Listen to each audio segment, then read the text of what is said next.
कभी कभी सत्ता की कुर्सी किसी नेता को नहीं बल्कि एक कहानी को जन्म देती है। ऐसी ही एक कहानी है महारानी। बिहार की मिट्टी से निकली एक औरत के सत्ता तक पहुंचने की दास्तां, जहां राजनीति सिर्फ खेल नहीं, एक युद्ध है इज्जत, बदलाव और वजूद का। यह वह महाभारत है जहां कृष्ण भी औरत है और अर्जुन भी। और भाई के हालचाल, चलिए सीजन 1 से सीजन 4 तक के सफर को शुरू करते हैं। सीजन 1, जब रानी बनी महारानी। साल 2021 में सोनी लिप पर आई महारानी की पहली कड़ी ने सबको चौंका दिया। एक अनपढ़ घर गृहस्थी से सिमटी औरत अचानक बन जाती है बिहार की मुख्यमंत्री। वो भी तब जब उसके पति बिहार के सीएम गोली लगने से घायल होकर बिस्तर पर पड़ जाते हैं।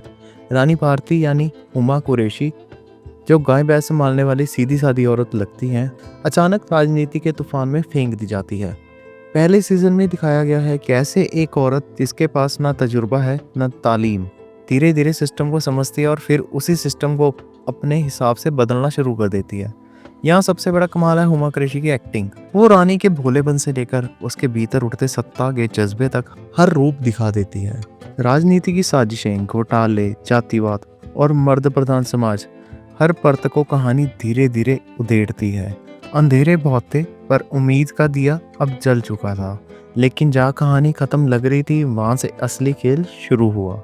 सीजन 2, सत्ता का असली खेल शुरू। सीजन 2 में कहानी और गहरी होती है। अब रानी मासूम नहीं रही। अब वो समझ चुकी है कि कुर्सी पर बैठने से कोई राजा नहीं बनता। राजनीति चलाने के लिए दिमाग, धैर्य और चालें चाहिए। अपने ही पति भीमा भारती यानी कि सोहम शाह से सत्ता की जंग, पार्टी के भीतर विश्वासघात और बिहार में हो रहे कास्ट वायलेंस के बीच रानी दिखाती है कि वो सिर्फ नाम की नहीं, दिल से महारानी है। लेखक ने बिहार के रियल पॉलिटिक्स से प्रेरणा लेकर एकदम बिलीवेबल वर्ल्ड रचा है, जहाँ हर मुस्कान के पीछे कोई एजेंडा छुपा है। और वही दर्शक महसूस करते हैं कि सत्ता पाने से ज़्यादा मुश्किल है उसे संभालना। सीजन 3, जब जनता की रानी लौटी मैदान में।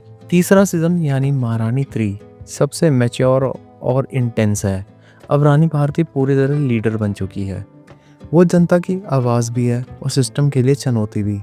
यहाँ कहानी करप्शन और ब्यूरोक्रेसी के गहरे अंधेरे में उतरती है। रानी को सिर्फ अपने विरोधियों से नहीं बल्कि सिस्टम से लड़ना पड़ता है। वो सिस्टम जो हर ईमानदार को तोड़ने की कोशिश करता है। रानी अब सिर्फ नेता नहीं रही, वो आवाज़ बन चुकी है उन लोगों की जिन्हें कोई सुनता ही नहीं। अब जनता की आवाज़ सिंहासन से टकराती है तो दीवारें भी टूट जाती हैं। और अब आया है सीजन 4, जहां रानी के सामने सबसे बड़ा इम्तिहान है। इस बार साजिशें और गहरी हैं, दुश्मन और चालाक, और राजनीति पहले से ज्यादा खून सनी। रानी को अपनी पार्टी, जनता और परिवार तीनों से धोखा झेलना पड़ता है। लेकिन यहीं उसकी असली ताकत सामने आती है।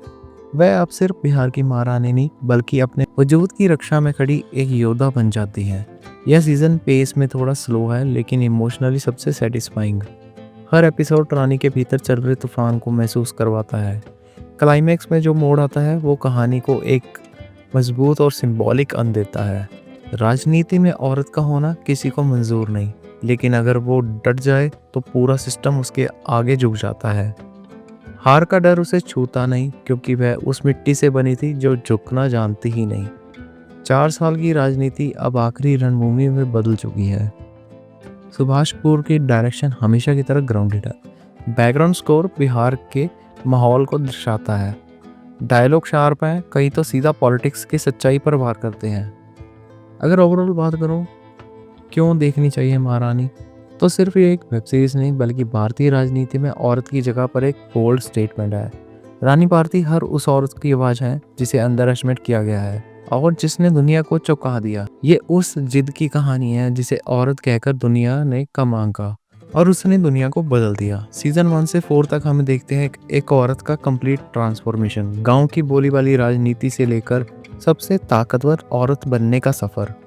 ये सीरीज हमें दिखाती है कि राजनीति में दिल से ज़्यादा जरूरी है दिमाग, लेकिन जब दिल और दिमाग दोनों साथ हों तो इतिहास बनता है। क्योंकि हर रानी के भीतर एक महारानी छुपी होती है, बस वक्त आने का इंतज़ार करती है। अगर आपने महारानी अभी तक नहीं देखी तो इसे देखिए, क्योंकि ये कहानी है सत्ता की, संघर्ष की और उस हिम्मत की जो किसी भी गृहिणी को महारानी बना सकती है। अगर आपको ये रिव्यू पसंद आया तो वीडियो को लाइक ज़रूर करें और आगे हम लाएंगे ऐसी कहानियाँ जहाँ सिनेमा और रियलिटी मिलते हैं।